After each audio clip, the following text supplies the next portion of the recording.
Hello. Today I'd like to convince you to speak out against police brutality. We now find ourselves at a turning point. Police brutality has not been this bad since the early 1960s. And if we don't speak out against it, it will only get worse as police realize that they can commit these kinds of brutal acts without punishment or retaliation. The problem with police is endemic laziness and hatred, which has managed to infiltrate their ranks across forces throughout the nation.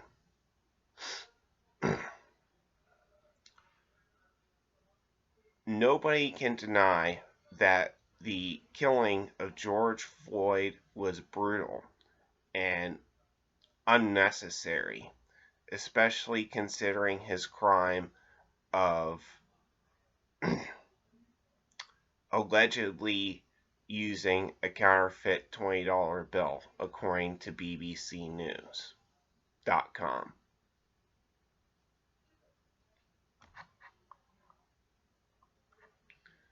This is evidence of rampant inadequacy in the system for screening officers like Derek Chauvin, who never should have been allowed to become police in the first place.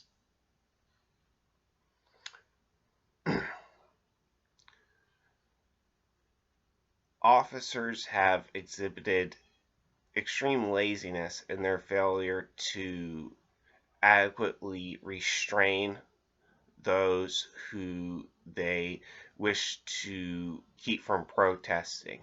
In the case of Martin Gugino, a 70-year-old man, he was knocked down by Buffalo City Police, and this resulted in a head injury where he bled from his ears.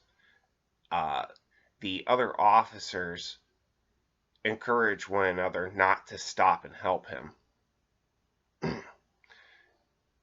And according to New York Times, the officers were instructed to do this by their superior on the scene, who was telling them to clear the plaza.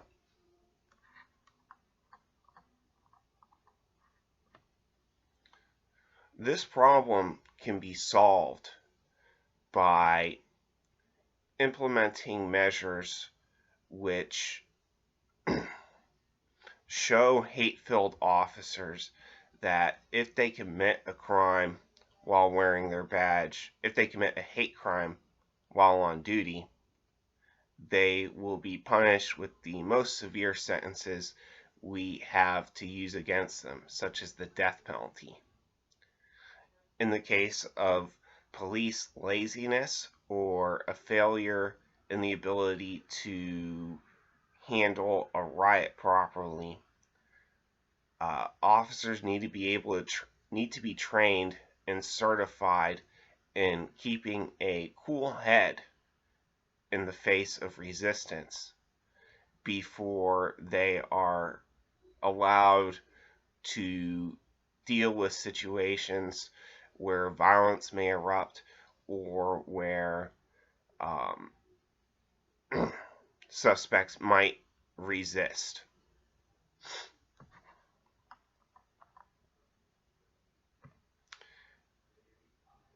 In a world without police brutality, we could expect to see a much more direct link between the people's needs and the government's willingness to see those needs fulfilled.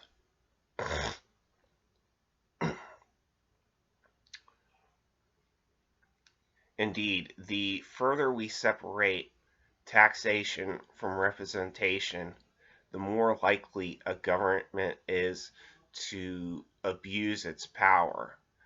This is according to Bennett Martin in his book,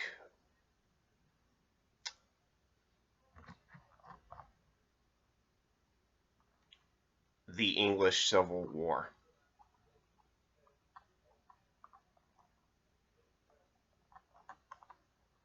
So today I'd like to ask you to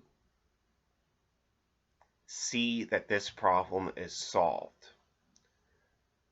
In order to make sure that these measures are implemented, we need to write to our government officials, our mayors, our representatives in the House, senators, and even our governors.